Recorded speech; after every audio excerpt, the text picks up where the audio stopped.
যে বিজেপি থকা যিসকল মুছলমান ব্যক্তি আছে তেওঁলোকক আহ্বান জনাব বিচাৰিছো তেওঁলোকে বিজেপি দলটো ত্যাগ কৰিব লাগে কাৰণ যিটো বিজেপি চৰকাৰে মুছলমানৰ বিৰুদ্ধে এটাৰ পিছত এটাকে সিদ্ধান্ত ল'ব পাৰিছে আজি ভূমিৰ অধিকাৰ আমাৰ পৰা নাইকিয়া কৰিব বিচাৰিছে আজি আমাৰ মাদ্ৰাছাৰ ওপৰত আক্ৰমণ কৰিছে মছজিদৰ ওপৰত আক্ৰমণ কৰিছে আমাক উচ্ছেদ কৰিছে তাৰ পিছতো সেই মুছলমান মানুহসকলে যিসকলে বিজেপি কৰি আছে আমিতো ভাবো তেওঁলোকে মুছলমানে নহয় গো মাংস নিষিদ্ধ এই সিদ্ধান্তটো চৰম হিটলাৰী সিদ্ধান্ত আৰু এই সিদ্ধান্ত স্বৈৰাচাৰী সিদ্ধান্ত এজন একনায়কত্ববাদী চৰকাৰে এই ধৰণৰ সিদ্ধান্ত গ্ৰহণ কৰিব পাৰে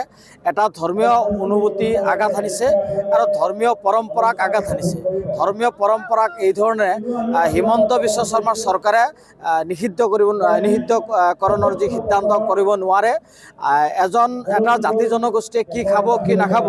সেই সিদ্ধান্ত গ্ৰহণ কৰাৰ অধিকাৰ হিমন্ত বিশ্ব শৰ্মাৰ চৰকাৰৰ নাই হিমন্ত বিশ্ব শৰ্মাৰ কেবিনেটৰ নাই আৰু হিমন্ত বিশ্ব শৰ্মাৰ নিজৰো নাই আসলতে হিমন্ত বিশ্ব শৰ্মাৰ চৰকাৰে হিন্দু মুছলমানৰ নামত ৰাজনীতি কৰিব বিচাৰিছে আৰু অহা ২৬ৰ নিৰ্বাচনত এই গো মাংস লৈ তেওঁলোকে এটা পলিটিক্স কৰিব আৰু যিটো পলাৰাইজেশ্যনৰ দ্বাৰা তেওঁলোকে সংখ্যাগুৰুৰ মাজত বিভেদ আনিব